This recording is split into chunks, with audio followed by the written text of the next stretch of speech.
भाई आज हम बात करने वाले हैं एक ऐसे मार्वल कैरेक्टर की जिसके सामने थैनोस सिर्फ एक प्यादा है और कैंग एक टेम्पररी डिस्ट्रैक्शन। बियॉन्डर एक ऐसी एंटिटी जिसका नाम मार्वल्स के फैंस के बीच सिर्फ एक मिथ की तरह घूमता है। तो हेलो दोस्तों, मैं यश और आज हम बात करने वाले हैं बियॉन्डर के ओरिजिन के बारे में। तो वीडियो के पहले 30 सेकंड्स में आपको एक बात समझ आनी चाहिए, अगर एमसीयू ने बियॉन्डर को दिखाया तो पूरा मार्वल मल्टीवर्स शेक कर जाएगा। बियॉन्डर का फर्स्ट अपीयरेंस हुआ था सीक्रेट वॉर्स 1984 में, जहां उसने अर्थ के सबसे बड़े सुपर हीरोज और विलन्स को उठाकर एक नए प्लेनेट पर डाला जिसका नाम था बैटल वर्ल्ड।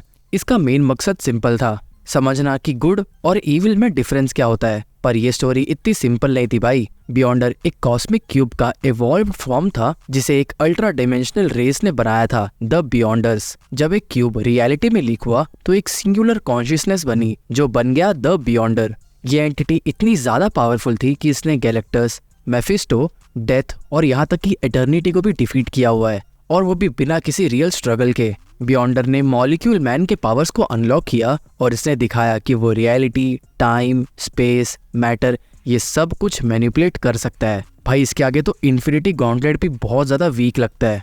तो आप लोग इस समय शायद ये सोच रहे होंगे कि क्या ये गॉड लेवल एंटिटी एमसीयू में आ सकती है। तो इस सवाल के पहले चलिए इसके एवोल्यूशन के बारे में थोड़ा जानते हैं। सीक्रेट वॉर के बाद सीक्रेट वॉर्स 2 1985 में बियॉन्डर अर्थ पर आता है और एक ह्यूमन फॉर्म अडॉप्ट करता है ताकि वो इमोशंस और ह्यूमन डिजायर्स को समझ सके। पर जल्दी उसकी पावर्स और ह्यूमन लिमिटेशंस का क्लैश होता है और वो बन जाता है मार्वल यूनिवर्स का सबसे बड़ा एग्जिस्टेंशियल थ्रेट। उसके बाद मार्वल ने उसे रेक्टन किया और दिखाया कि वो एक्चुअली एक मेंबर है बियॉन्डर्स नाम की एक रेस का, जिन्होंने मल्टीवर्स के कई fixed points like molecule man को डिस्ट्रॉय किया है। तो जो 2015 की सीक्रेट वॉर्स थी, जो जॉनथन हिकमैन्स की स्टोरी लाइन थी, this Beyonders literally wiped out the living tribunal, जो मार्वल का हाईएस्ट कॉस्मिक जज है। एमसीयू में भी प्रेजेंट में मल्टीवर्स सागा चल रहा है जिसमें कैंग और डॉक्टर डूम जैसे विलन्स को मेन विलन दिखाया गया है। पर अगर हम कॉमिक्स के अकॉर्डिंग जाए तो कैंग एक टाइमलाइन कॉन्करर है, लेकिन बियॉन्डर एक मल्टीवर्स मैनिपुलेटर है।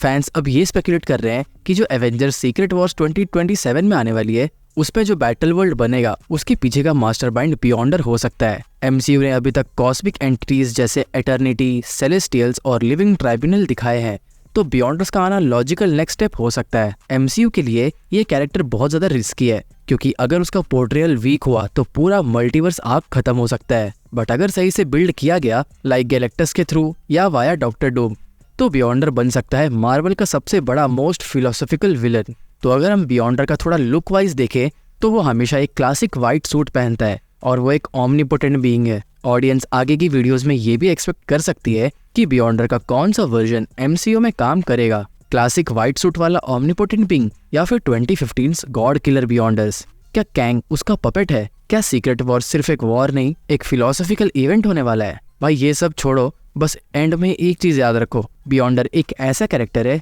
जो एक सेकंड में मल्टीवर्स डिस्ट्रॉय कर सकता है और दूसरे सेकंड में खुद कंफ्यूज हो सकता है कि ह्यूमन इमोशंस होते क्या है। That duality is what makes him scary and fascinating. तो भाई कमेंट में लिखकर ये जरूर बताना कि क्या आप चाहेंगे एमसीयू में बियॉन्डर को देखना या फिर ये कैरेक्टर सिर्फ कॉमिक तक ही सीमित रहे। और अगर आपको और ऐसे कैरेक्टर ब्रेकडाउन्स चाहिए तो आप मुझे कमेंट में उस कैरेक्टर का नाम बता देना, मैं उसके ऊपर भी एक और वीडियो बना दूंगा। तो इसी के साथ मिलूंगा मैं सीधा आपसे अगली वीडियो में। तब तक के लिए स्टे फिल्मी, स्टे फैंटास्टिक।